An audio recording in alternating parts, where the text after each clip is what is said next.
Oktania sebagai pemohon. Siti Yuniarsih sebagai petugas BPOM dan administrasi. Nurul Halimah sebagai evaluator. Rahmasari sebagai asisten administrasi dan pemateri. Assalamualaikum warahmatullahi wabarakatuh. Kami dari kelompok 4 Farmasi C angkatan 2019. Di sini kami beranggotakan 4 orang. Yang pertama ada saya sendiri, Rahmasari Mahendra.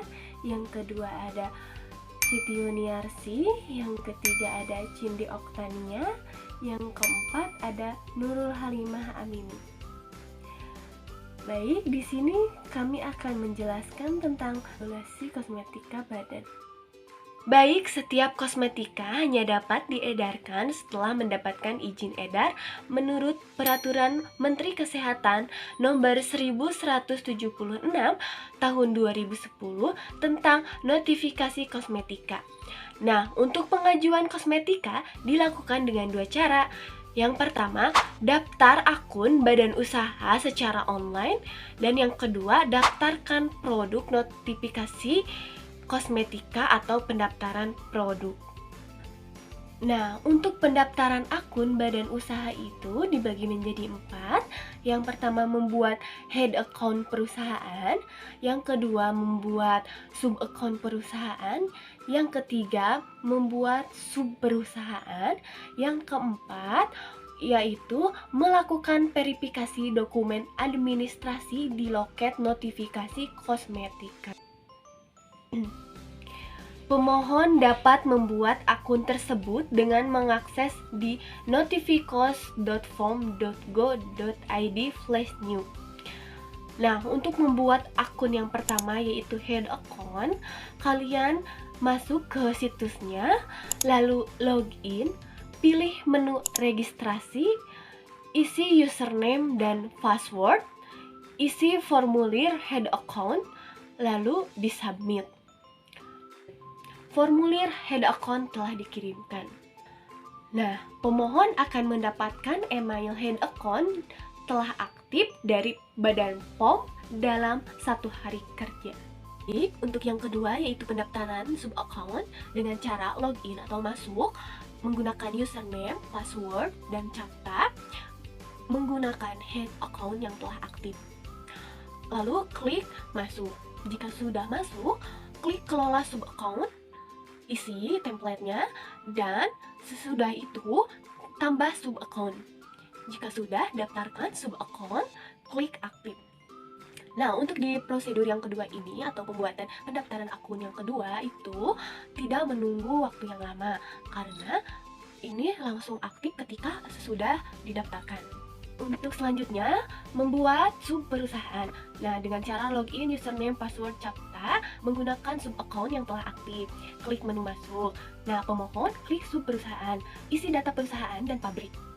Dan isi juga jenis perusahaan yang dibuat dengan status perusahaan, yaitu ada industri kosmetika, impor diskos, dan badan usaha.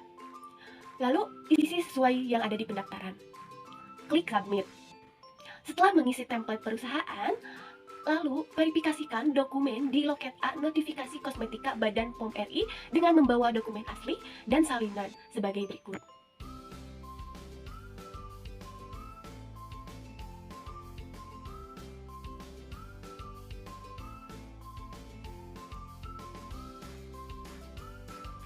Nah, verifikasi dilakukan selama 14 hari kerja. Setelah verifikasi, akun dinyatakan telah aktif. Selanjutnya, tata cara pengajuan notifikasi kosmetika dengan cara masuk ke situs notificos.form, lalu pemohon login menggunakan sub account yang telah aktif, pilih menu perusahaan dan daftar produk.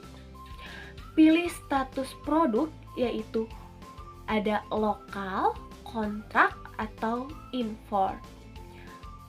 Nah, isi data produk secara lengkap, baca persyaratannya, pilih setuju, lalu next. Setelah template diberikan, sistem akan menerbitkan surat perintah bayar atau SPB. Nah, tarif penerimaan negara bukan pajak atau PNPB adalah 500.000 per item untuk diproduksi di negara ASEAN.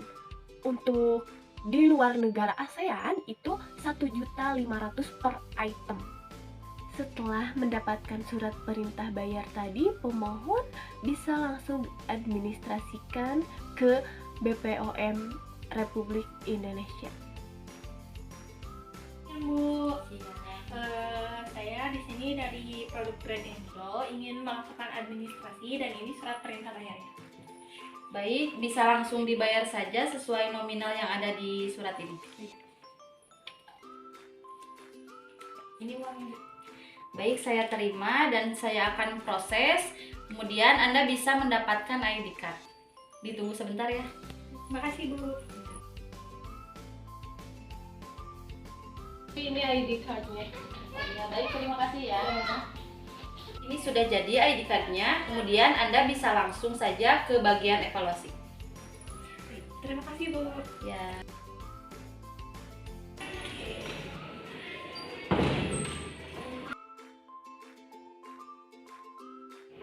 Selamat siang Bu. Ya, ada yang saya bantu. Di sini saya sudah mendapatkan ID produk dan saya ingin mengevaluasi produk dari kami yaitu Bread and Glow dan ini produknya. Baik, nanti saya akan proses produk Anda dalam waktu kurang lebih dari 2 minggu. Nanti saya akan menghubungi Anda kembali via telepon. Baik, terima kasih Bu.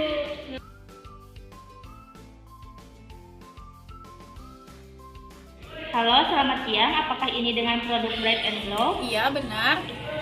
Baik, kami dari BPOM ingin memberitahukan produk Anda sudah dievaluasi dan sudah memenuhi syarat. Anda bisa mengecek nomor notifikasi Anda pada website notifcost.com dan produk Anda sudah bisa dipasarkan dengan nomor notifikasi tersebut. Apakah ada yang ingin ditanyakan lagi?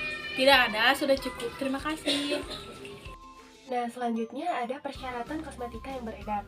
Untuk yang pertama, kosmetika harus terdaftar atau ternotifikasi. Yang kedua, memenuhi persyaratan teknis kosmetika.